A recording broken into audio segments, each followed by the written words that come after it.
नमस्कार दोस्तों, स्वागत है आपका आत्मकथा में, जहां हम डर को सिर्फ महसूस नहीं करते, उसका सच भी जानते हैं। यहाँ हर कहानी असली है, हर डर के पीछे एक सच छिपा है और हर रात एक नई दास्तां आपका इंतजार करती है।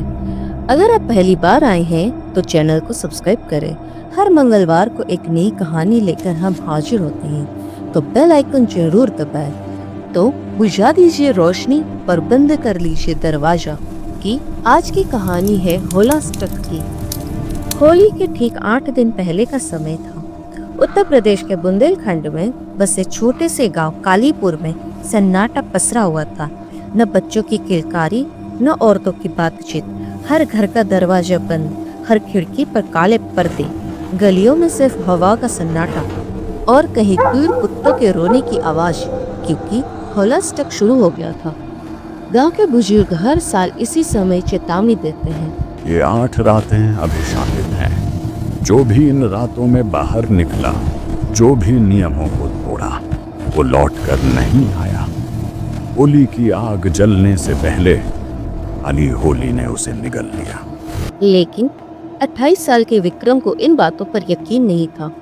मुंबई में आईटी कंपनी में काम करने वाला ये युवक अपने गांव से इसलिए लौटा था क्योंकि उसकी दादी की तबीयत खराब थी। उसने हंसते हुए कहा, ये 21वीं सदी है दादी माँ, भूत प्रेत कहाँ होते हैं? दादी ने उसका हाथ कसकर पकड़ा। उनकी बूढ़ी आंखों में डर साफ दिखता था।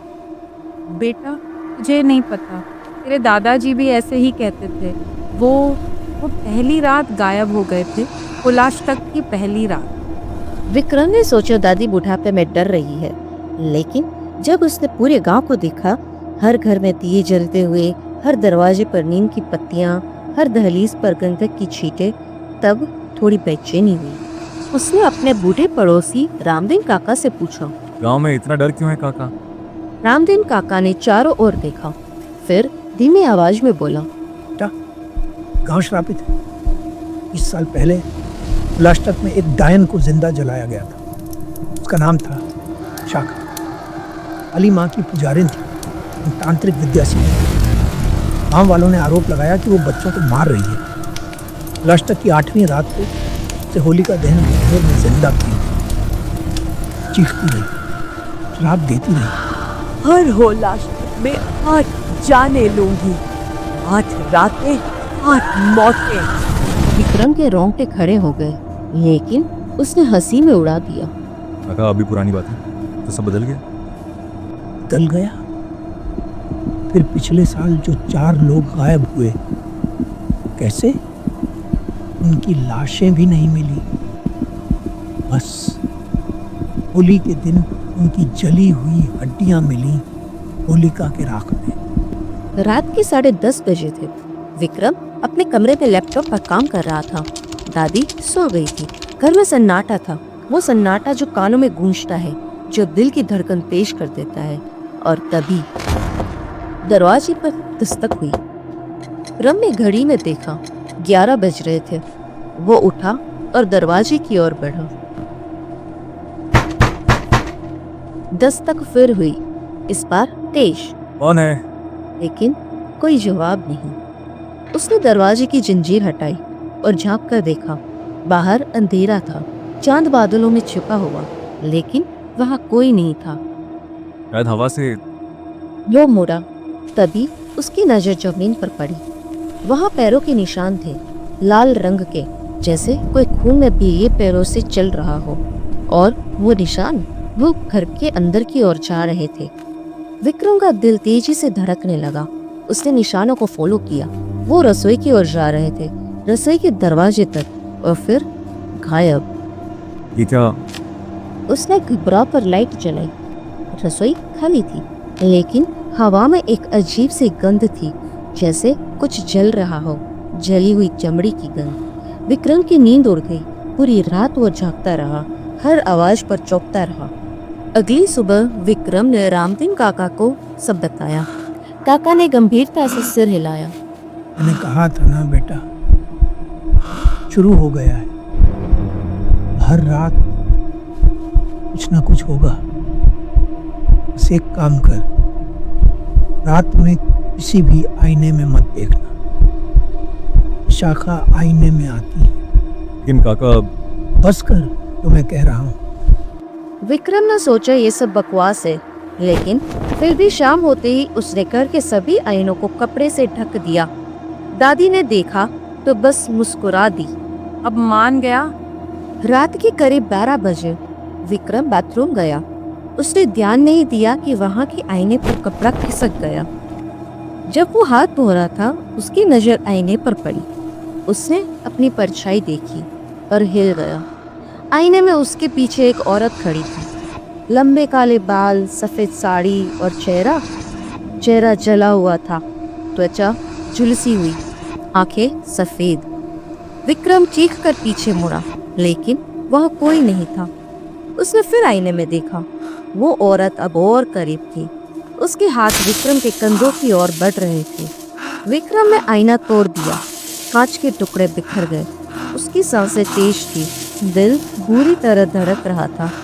लेकिन अब एक और बात थी। जहां आईना था, दीवार पर खून से लिखा था, शहराते और फिर तो मेरा। विक्रम दिन भर नहीं सोया, डर से। लेकिन शाम होते ही उसकी आंखें बोझिल हो गई। थकान या कोई अदृश्य शक्ति। रात के 2 बजे उसकी नींद खुली, लेकिन वो अपने कमरे में नहीं था। वो गांव के बाहर खड़ा था, पुराने शमशान घाट पर। चारों ओर अंधेरा, सिर्फ बीच में एक चिता जल रही थी और उस चिता के चारों ओर 8 परछाइयां नाच रही थी। ये सपना है, सपना है। विक्रम ने खुद को समझाया, लेकिन तभी उन परछाइयों ने घूमकर उसे देखा। उनके चेहरे सब जले हुए थे और सबसे आगे वो औरत, विशाखा। उसने अपनी जली हुई उंगलियां उठाई और विक्रम की ओर इशारा किया।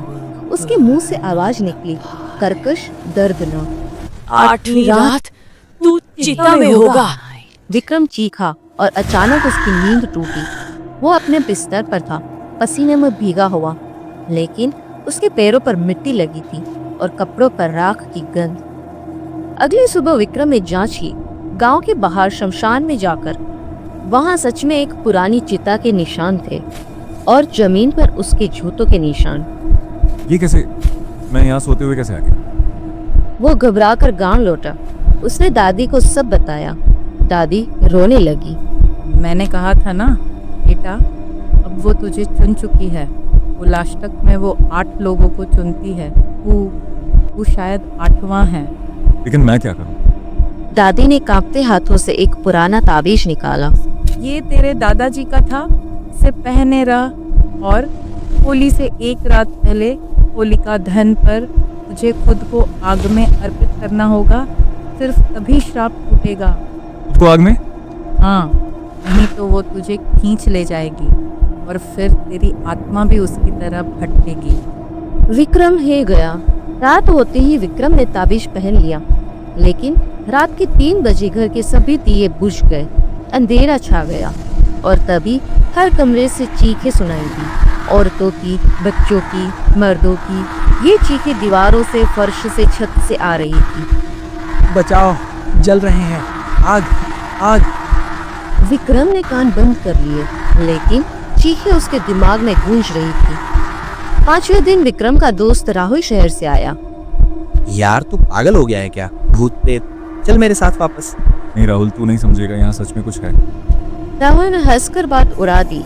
रात को दोनों साथ सोए, लेकिन आधी रात को विक्रम की नींद खुली। राहुल गायब था।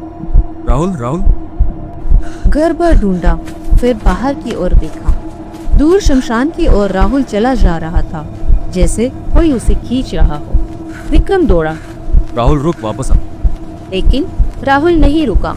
वो सीधे शमशान में घुस गया, जहां वो चिता फिर से जल रही थी। और तभी विशाखा प्रकट हुई। उसने राहुल को पकड़ा और चिता में धकेल दिया।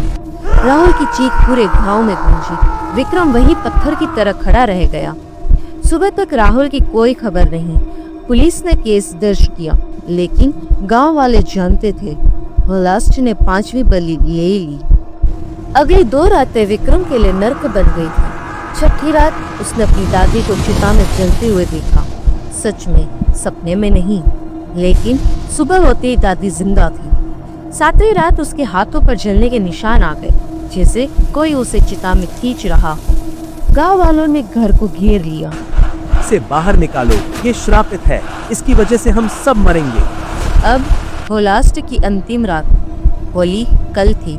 विक्रम जानता था आज रात वो आएगी। रात के 12 बजे विशाखा प्रकट हुई। इस बार वो खूबसूरत थी, जली हुई नहीं, बल्कि वैसी जैसे जिंदा थी। विक्रम, मैं तुझे मारने नहीं आई। तो क्या चाहिए तुम्हें? मैं बेकसूर थी। गांव वालों ने मुझे झूठा आरोप लगाकर जलाया। मैं बदला नहीं, न्याय चाहती हूँ। तुझे श्राप देकर क्या मिलेगा? लेकिन अगर तू मेरी कहानी दुनिया को बताएगा तो मैं शांत हो जाऊंगी। विक्रम ने सच जाना। विशाखा एक निर्दोष औरत थी, जिसे गांव के असली अपराधी पंचायत के मुखिया ने झूठा फंसाया था। उसने पुलिस को, मीडिया को सब बताया।